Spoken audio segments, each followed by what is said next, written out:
Seems the Githyanki are keen to reclaim the artifact I carry. I can't afford that to happen. In fact, none of us can. That thing is shielding us somehow. I don't want to know what happens if we lose it. Agreed. There's not much we can do but press forward.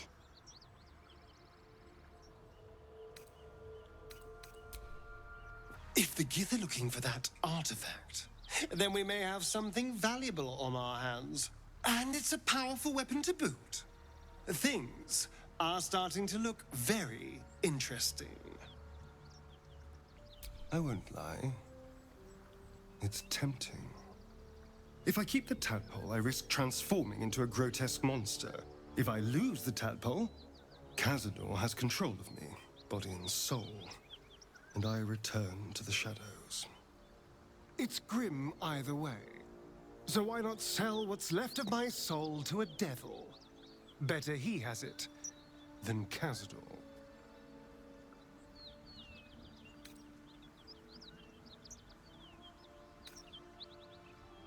Figuring out what's happening to us, confronting a god called the Absolute, and then finding time to kill my old master before he can control me once more? Yes, that's an option, but I wouldn't bet eternity on it. That contraption's a hot ticket item. Might not be our last scrap for its sake. Oh there, wanderer. Stay thy course a moment to indulge an old man. May I inquire if perchance you retain among your traveling companions a man who adheres to the given name of Gale? Ever a man of leisure. Would it pain you greatly to assist me along the little voyage I intend to undertake to this aforementioned camp? Should it be the nature of our acquaintance that interests you, well, you may safely classify Gale and I as friends. Should it be the nature of your present interlocutor that you desire to drag from the dark and unknown, I shall be glad to aid in your quest for illumination and identify myself as Elminster. Elminster Omar. Now, if this answer satisfies you, let us linger no longer in this limbo of indecision, but set course for your camp forthwith. Oh, a splendid notion. Please, after you. My thanks for your excellent guidance. Ah, and yonder I spy the object of my pursuit. Elminster? The very same, Gale. And a fair bit miffed he is, too, finding himself forced to expose his best pair of boots to so many miles of country road on your behalf. I don't understand. How so on my behalf? I was bid to spare neither time nor my own self to find you. She sent me, Gale. You know of whom I speak. But why? Out with it, Elminster. Please. Young man, has your sojourn away from Waterdeep washed away your decorum as well as your patience? Nigh a 10-day I've gone without honest fare, worthy of the name, drank naught but what the sky entitled my thirst. Why, some bread, cheese, and a cup of wine would appear unto me a feast. Surely you won't begrudge me a mite of rest and repast before I get out with it? And a great kindness that would be. See, Gale, even in these barren parts, the art of hospitality begets inspired new works, if only one keeps up the practice. Oh, for the love of... Fine, fine. I'll turn a deaf ear to the clarion calls with which my scorned stomach beseeches me. Graver matters are at hand. Plenty to digest, after all. A good deal to stew over, if you will. Words ladled with import should be savored so as to better absorb their meaning. Wouldn't you agree? Elminster! Right. You see,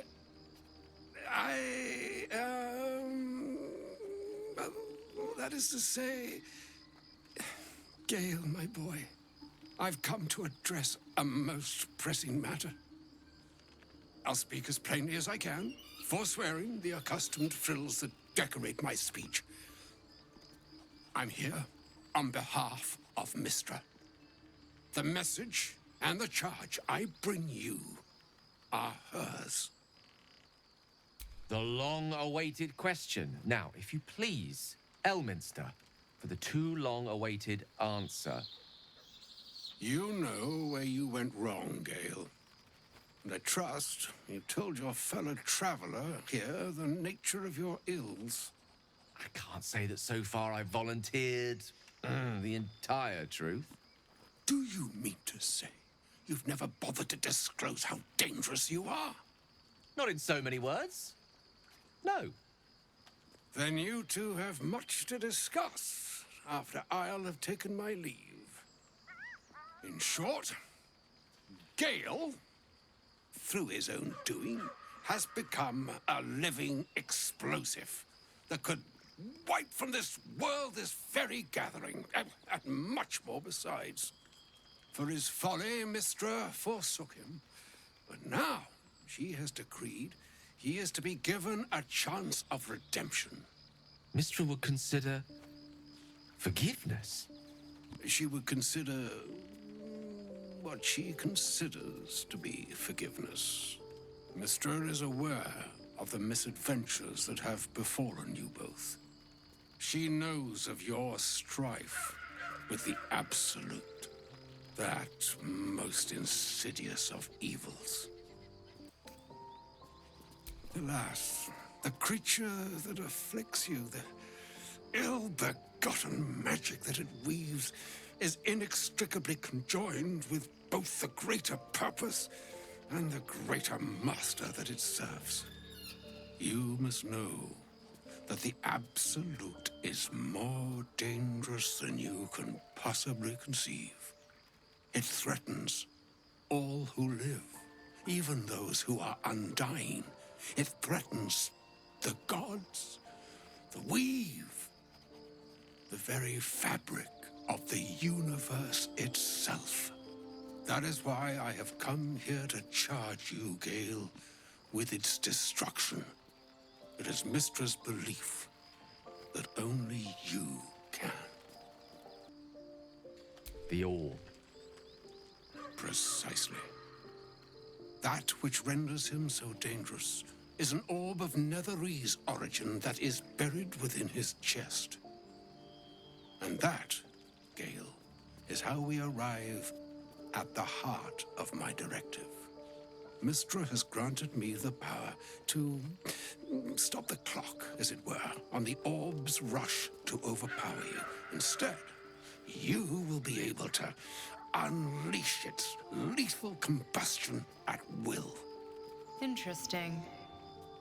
This could be help or hindrance. We shall have to see. You must find the heart of the Absolute, whatever that may be, and use yourself as the catalyst that will burn it from this world. He is not. But it seems that Mystra is. It brings me no pleasure saying this, my friend, but such is Mystra's will. Yours must be the sacrifice that will undo the Absolute. And for your sacrifice, you will be redeemed. Such is Mystra's promise. With that, I've said my sorry piece, and need only bestow unto thee the charm I was bid. Meine hastra mistraril Idalion Thras Annas.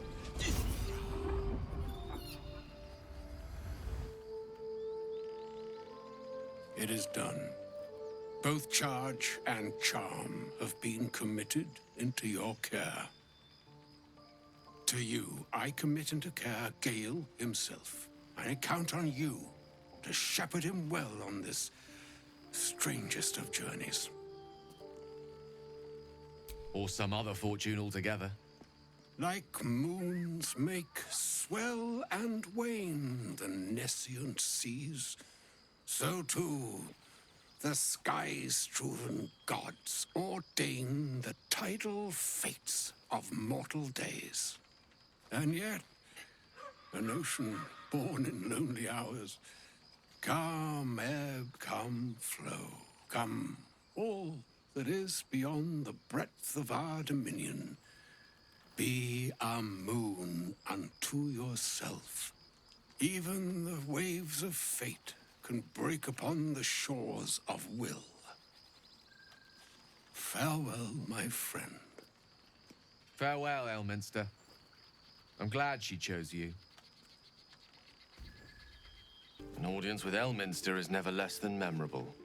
I suppose it's time we dealt with the Hollyphant in the room. You have questions for me?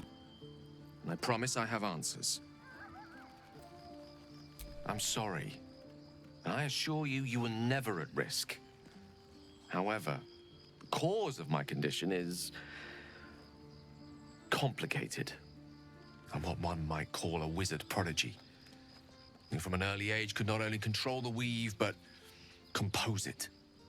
Much like a musician or a poet. Such was my skill that it earned me the attention of the mother of magic herself. The Lady of Mysteries. The goddess Mystra. She revealed herself to me and she became my teacher. In time, she became my muse. And later, even my lover. Oh, yes. We enjoyed each other's company. Body, mind, and soul. But even so, I desired more. You see, no matter how powerful a wizard we mortals can become, we never scratch more than the surface of the weave. Mystra keeps us in check. There are boundaries she doesn't let us cross. Yet, every time I was with her, I stood on the precipice, gazing into the wonders that lay beyond. I sought to cross her boundaries. I tried to convince her. I pouted. I pleaded. Swore my ambition was only to serve her better. She only smiled and told me to be contented. But inconceivable as it seems to me now, I shared a bed with a goddess, and yet I wasn't satisfied. So I sought to prove myself worthy to her instead. We come now to the crux of my folly. Shall I share the story behind it, or would you rather head straight to its sordid finale? Very well. Here goes. Once upon a very long time ago, a mighty lord lived in a tower.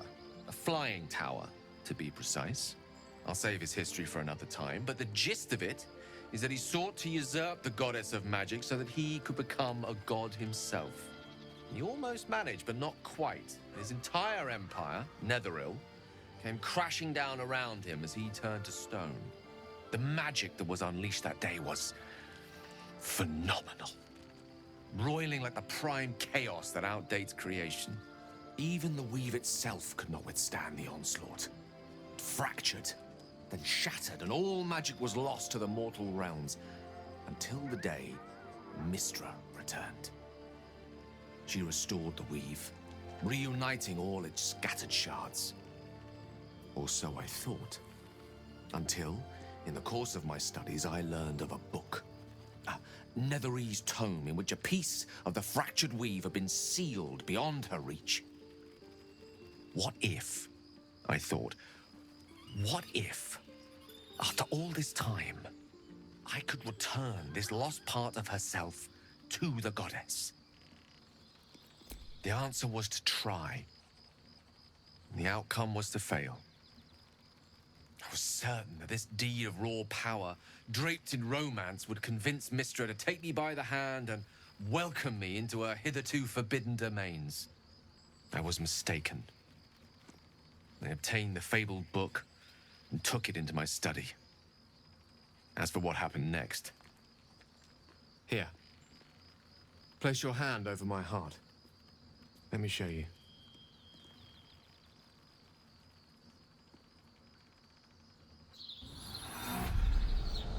You feel the tadpole quiver as you realize Gale is letting you into the dark.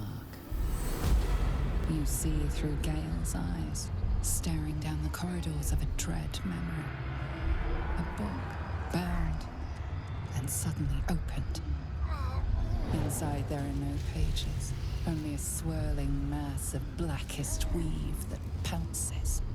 Its teeth, its claws, it's unstoppable as it digs through and becomes part of you.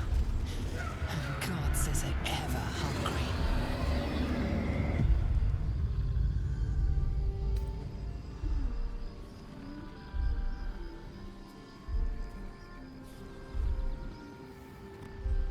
Thankfully, the moment I absorbed the fragment wasn't enough to kill me outright.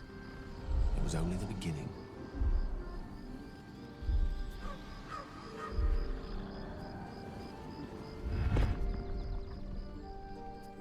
This Netherese blight, this orb, for lack of a better word, is balled up inside my chest. And it needs to be fed. As long as I absorb traces of the weave from potent enough sources, it remains quiet. Were it ever to fully destabilize, however.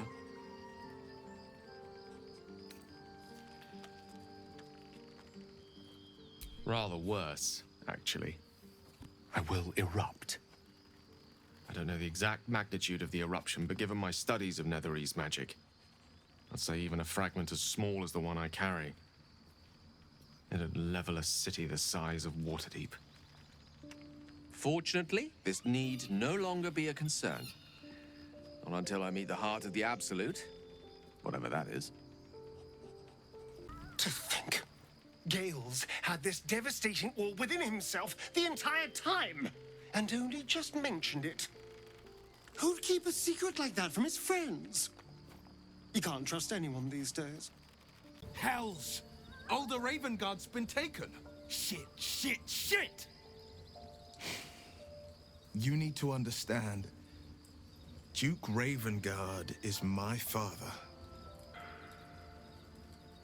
More than pressing, vital. I was close to my father once, until he disowned me and cast me out of Baldur's Gate. But my heart still aches to think he's been taken by these cultists. That name, Gortash. I know of him. A so-called military advisor to the Baldur's Gate elite. A weapons dealer, in cruder terms. We must rescue Father from Moonrise. He is a powerful man, the most beloved duke in Baldur's Gate. Should the absolute cultists infect him, there's no telling the damage he might do when he's returned to the city. I know, and you're right. My story is one of two men. The Blade of Frontiers, a man hunting the fiends who prey on the weak and claw at the coast. And Will Ravengard, a memory of a memory, a man who belongs to the past. I wanted you to know the Blade, not the shadow he left behind. There is, and you know why I can't tell you. My lips are quite literally sealed. Not so enchanting as you'd think. The Portiers, the Caldwells, they were the blue bloods hosting the fancy balls and drinking from gold goblets. Father's the son of a blacksmith, born with barely a coin in the coffers. He made a name for himself among the Flaming Fist. Brave as Balduran, stubborn as a deep Rothay. Daring, outspoken, but hardly posh. I spent more time dueling with Father than I did rubbing elbows with lords.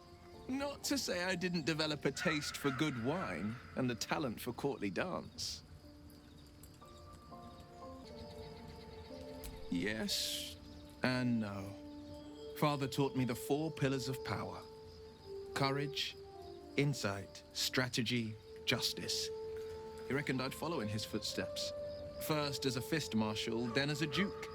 Vanquish evil, maintain order, save the world. But a duke makes bedfellows with more monsters than he slays. Father called it diplomacy. I called it hypocrisy. In the frontiers, there is no posturing, no diplomacy. I slay monsters, I don't consort with them. Even if I might look like one.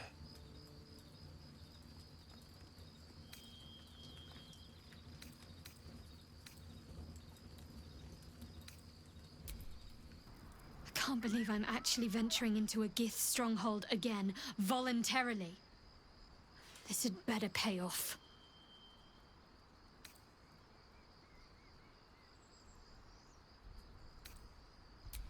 True. We're acting out of desperation. Let's just be careful. Any potential cure is useless if our heads are parted from our shoulders beforehand. They must want that artifact back badly if they're dispatching red dragons in pursuit of it. But we cannot afford to lose it. I wish I'd never been sent on this mission.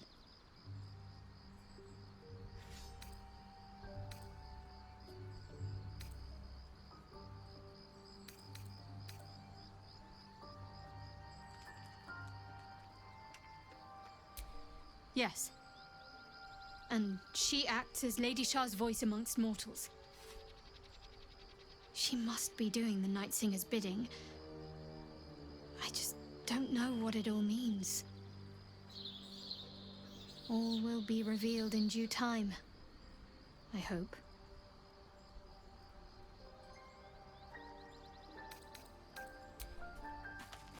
The Kresh must be nested in that temple. Our cure is close.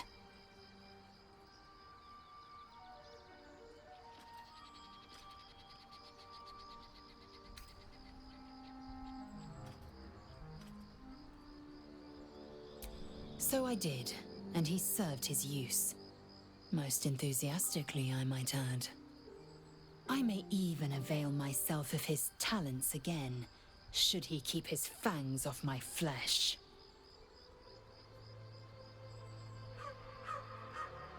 Your skull trembles, your parasite wriggles. Lae'zel sees your memories of your confrontation with Kithrak Voss. Voss, Gestil Kithrak, Knight Supreme, an honorable warrior, Vlaakith's finest. I am impressed. He wanted your head, yet it remains firmly atop your shoulders.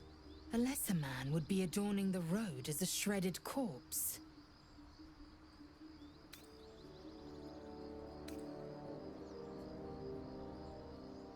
As I'd expect, ancient Githyanki symbols adorn the artifact's face. We can deliver it to a Kithrak or Vash at the first opportunity. Now, to the point. The Kresh is not far from where you met Voss. We must go there immediately. Unless, of course, you'd rather sprout waxy tendrils where there were no tendrils before.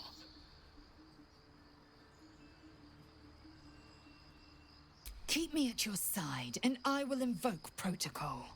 It is my people's duty to aid infected Githyanki. Had I been traveling with you, we might have avoided the Knight's fury.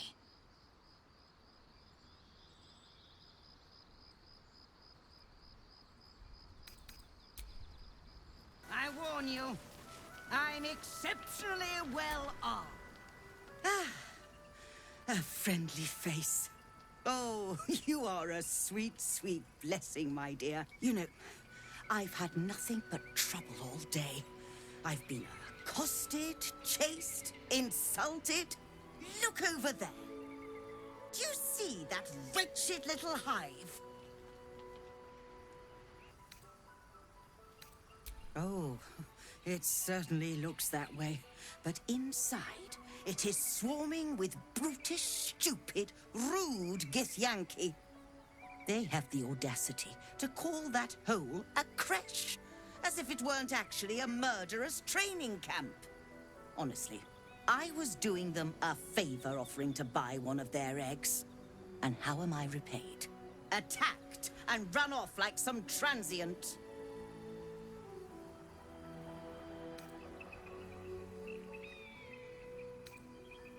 What? No, of course not. I was merely... Well... Look, it's just an egg.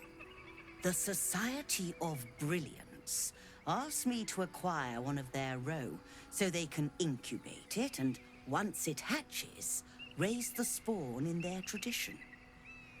The Society believes a Githyanki raised in a peaceful, nurturing environment can overcome its violent nature.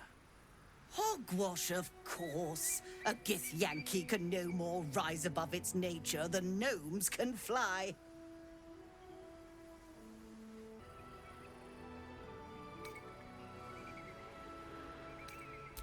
You've been sipping from the same goblet as the Society. Perhaps you'd be willing to help them, to prove your point. They may have chased me away, but surely the Gith would welcome a person with such sympathetic views to their creche. And once inside, you could simply purloin an egg. You'll be well compensated, of course. Just bring me an egg.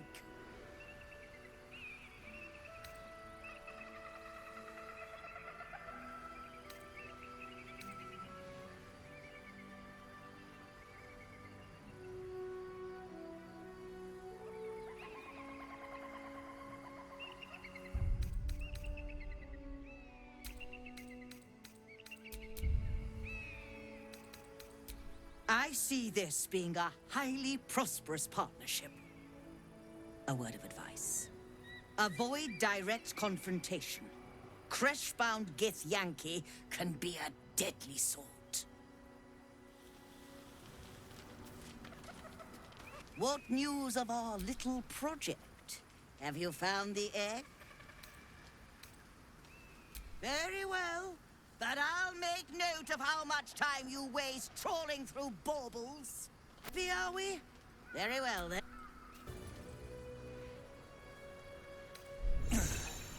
Damn, completely stuck. I wonder when it was used last.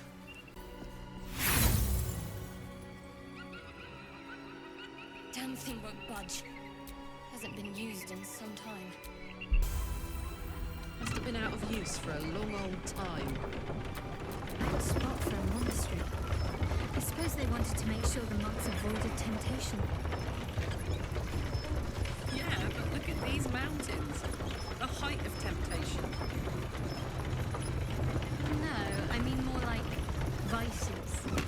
You know, pleasures of the flesh.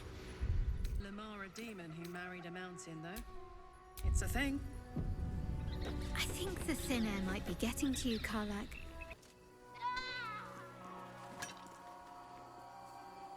That's enough.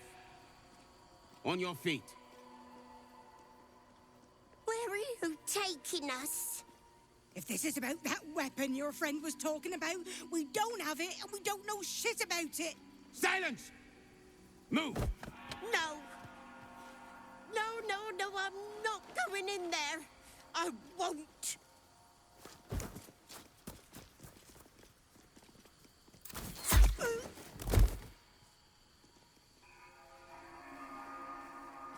Anyone want to join her? As I thought. Through the doors. Now! The captain is expecting you.